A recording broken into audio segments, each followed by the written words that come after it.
Hello बच्चों। तो आज हम पढ़ने वाले हैं राजीव प्रकाशन की book UP board class 10th की मैथ्स हिंदी मीडियम की गणित। और इसके पहले हम लोगों ने चैप्टर 5 यानी कि समांतर श्रेणी शुरू किया था। उसके हम लोगों ने 28 क्वेश्चन लगा लिए हैं। अगर आपने वो वीडियो नहीं देखी है तो लिंक आपको डिस्क्रिप्शन में मिल जाएगी, जा कर के ज़रूर से देख लीजिएगा। बहुत ही आसान तरीके से सारे क्वेश्चंस बता रहा हूँ। अगर समझ में नहीं आता है तो वीडियो को दोबारा देखिए, ठीक है, या फिर कमेंट बॉक्स में बताइए। और भी तरीके हो सकते हैं, जिन जिन क्वेश्चन में डाउट हो उनके लिए एक अलग वीडियो बन सकती है। लेकिन आप लोगों का सपोर्ट ज़रूरी है, इसलिए वीडियो को लाइक और शेयर ज़रूर कीजिए। और अगर आप हमें फेसबुक पर देख रहे हैं तो फॉलो कीजिए, और यूट्यूब पर देख रहे हैं तो चैनल को सब्सक्राइब कर बेल आइकन को ज़रूर प्रेस कीजिएगा। तो चलो फिर आज हम शुरू करते हैं प्रश्न संख्या 29। अब प्रश्न संख्या 29 अगर आप देखो तो प्रश्न संख्या 29 में क्या दिया गया कि 10 और 250। देखो प्रश्न संख्या 29 में अगर आप देखो तो यहाँ लिखा है 10 और 250 के बीच में 4 के कितने गुणज हैं। अगर आपने प्रश्न संख्या 28 देखी होगी तो आपको ये क्वेश्चन आसानी से समझ में आ जाएगा। देखो 10 और 250 के बीच में कितने गुणज हैं। अब देखो यहाँ पर गुणज का मतलब क्या है कि भैया इनके मतलब 4 के पहाड़े में जो आते हों 10 और 250 के बीच में। अगर देखो तो जो इसका एपी बनेगा है ना, वो कोई 4 का ही मल्टीपल बनेगा, यानी 4 का ही गुणज होगा। यानी जो एपी होगा 10 से ज़्यादा, तो 10 के बाद 4 के पहाड़े में कौन सी संख्या आती है। आप कहोगे 12 आती है, फिर 4 चौक 16, 4 पंचे 20, ऐसे करते हुए चले जाना है। और आखिरी में क्या आता है आपका 250 के पहले। तो 250 को अगर आप 4 से भाग करते हो तो 4 छंग 24 और 5 में से 4 गया 1 0, तो 4 दूनी 8, यानी शेष फल 2 बच गया। इसी 250 में से 2 घटा दो, 250 में से 2 घटाओगे कितना आएगा भाई 248। यानी यहाँ से हमको मिल गई हमारी समांतर श्रेणी। अब इसमें पूछ रहा है कितने गुणज हैं, यानी कि आपको n निकालना है। क्या क्या दिया है देखो, a जो है वो आपका 12 दिया है, कॉमन डिफरेंस यानी कि d सार्वांतर 16 में से 12 जाएगा तो 4 होगा, और अंतिम पद जो दिया है वो दिया है 248। यही तो है। और हमसे ये पूछ रहा है कि भैया बताओ कि कितने पद होंगे, इसमें कितने पद होंगे, यानी कि n निकालना है हमको। क्या निकालना है n, तो हमको फॉर्मूला पता है an equals to a plus n minus 1 into D. अब इसी फार्मूले पे केवल वैल्यू रख दो और आपका आंसर आ जाएगा। क्या दिया गया है, an दिया गया है 248 बराबर a कितना दिया गया है 12 प्लस n तो हमें निकालना है तो n माइनस 1, और d दिया गया है 4, तो यहाँ पर हम 4 रख लेंगे। बस इसी को हल कर देना है, हमारा आंसर आ जाएगा। 12 इधर है, इसको इधर लेके आओगे तो भैया धनात्मक संख्या है, बराबर की दूसरी तरफ आने पर ऋणात्मक हो जाएगी, यानी ऋण हो जाएगा। और यहाँ n माइनस 1 गुणे 4। अब 8 में से 2 घटाओ, 8 में से 2 घटाओगे बचेगा 6, 4 में से 1 घटाओगे बचेगा 3, और ये हो गया 2, यानी 236। तो n माइनस 1 गुणे 4। इधर देखो ये 4 इधर गुणा है, इधर आएगा तो क्या हो जाएगा भाग। तो इसका मतलब n माइनस 1 बराबर 236 भागे 4। 236 को 4 से भाग करके देखो कितना आएगा, 4 पंचे 20 और 3 बचा 36, 4 9 36, भाग किया है बाकी कुछ नहीं। ठीक है, भाग करने पर देखो 59 आया, ये तो समझ में आ गया होगा। अब इस वाले स्टेप को देखो, यहाँ ऋणात्मक संख्या है, बराबर की दूसरी तरफ ले जाओगे तो धनात्मक हो जाएगा। तो n बराबर हो जाएगा 59 प्लस 1, तो n बराबर हो जाएगा 60, और यही 60 जो होगा ये हमारा उत्तर होगा। बताओ समझ में आया, 60 जो होगा ये आंसर होगा। ठीक, तो हम चाहे तो हम लिख देंगे, क्या लिख देंगे उत्तर में अपना, जब एग्ज़ाम में दोगे ना तो एग्ज़ाम में ऐसे ही लिख दीजिएगा साफ साफ कि अतः 10 और 250 के बीच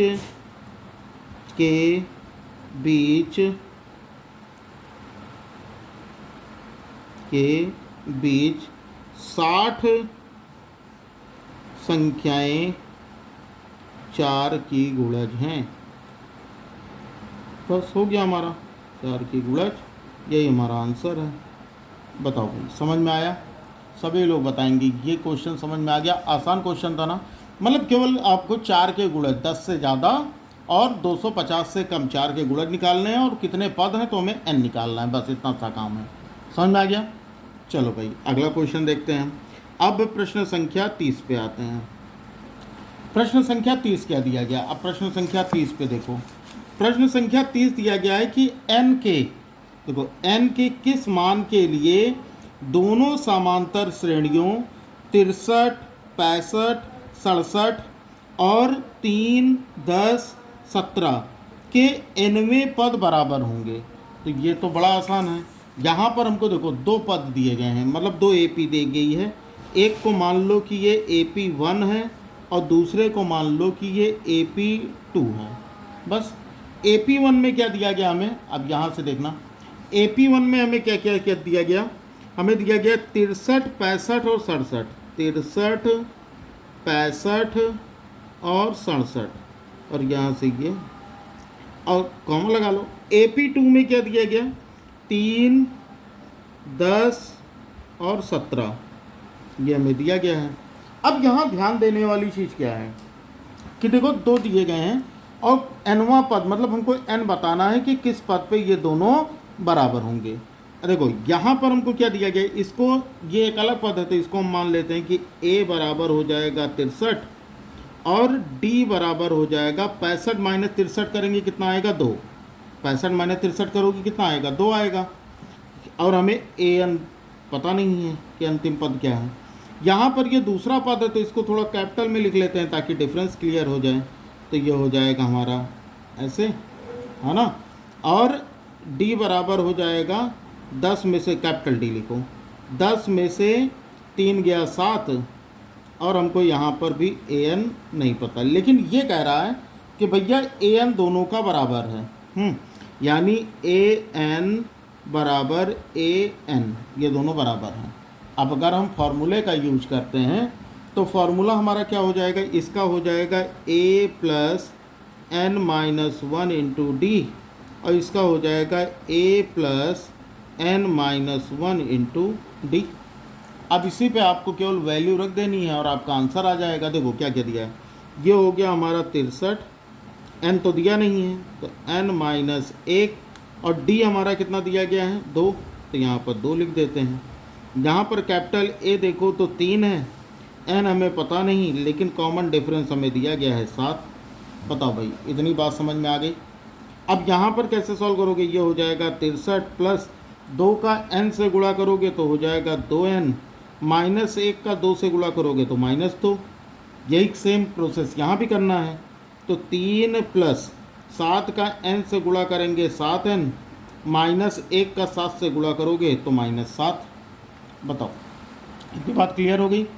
अब यहाँ पर क्या करना है? देखो 2n, 63 में से 2 घटाओ तो हो जाएगा 61, बराबर ये हो गया 7n, और माइनस प्लस है। देखो ये धनात्मक संख्या, ये ऋणात्मक संख्या है, तो धनात्मक और ऋणात्मक संख्याओं का हल हमेशा ऋणात्मक ऋण होता है, और साइन बड़े नंबर क्या कहेगा?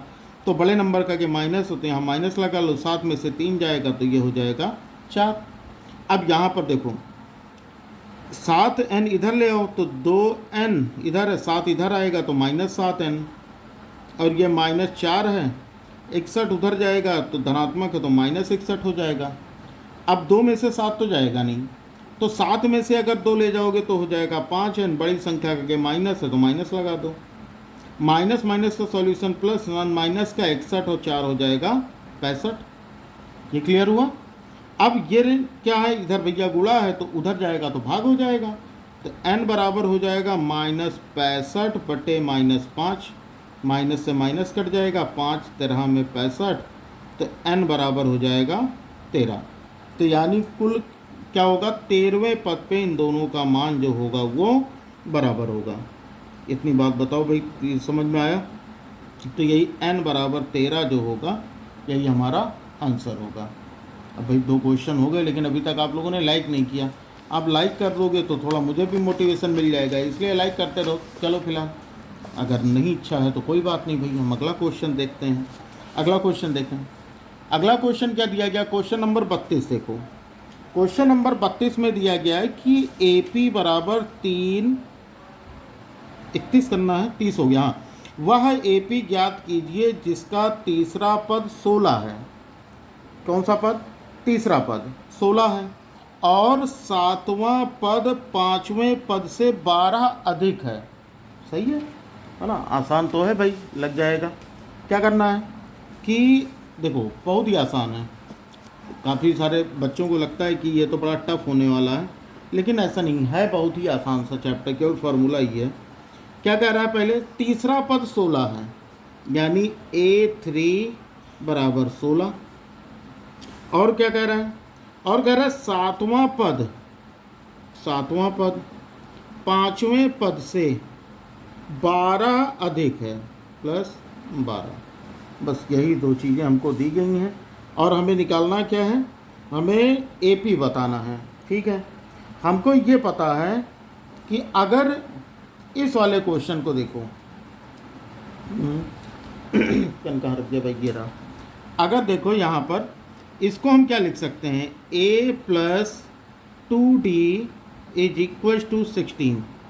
A प्लस यहाँ 3 है ना, तो हम n-1 ही तो लिखते हैं, A plus n-1 into D. तो n यही तो है हमारा, तो n-1 2 हो जाएगा। तो इसलिए हम यहाँ पर क्या लिख देंगे? A plus 2D is equal to 16। इसको कर लो कि ये इक्वेशन 1 है। ठीक है, अब चलो दूसरा वाला हमको दिया गया A7 is equal to A5 plus 12। अब यहाँ देखो, A7 को भी ऐसे लिख सकते हो, A प्लस 6D लिख सकते हो, और A5 को A प्लस 4D लिख सकते हैं, इज इक्वल टू 12। बताओ ये बात समझे? सॉरी, प्लस है ना, प्लस 12। ये बात बताओ। अब इसको पूरे को इधर ट्रांसपोज कर दो, यानी A प्लस 6D, इसको इधर लेके आएंगे माइनस A, और 4D को इधर लाओगे तो minus 4D is equal to, इधर ये 12 इक्वल में रह जाएगा। अब ये धनात्मक है, ये ऋणात्मक है, तो ये कैंसिल हो जाएगा। और 6D माइनस 4D करेंगे तो हो जाएगा 2D इज इक्वल टू 12। अब D इक्वल टू कितना हो जाएगा भाई? इधर गुणा है तो इधर आएगा तो भाग हो जाएगा, तो 12/2, तो ये हो जाएगा 2 6 12।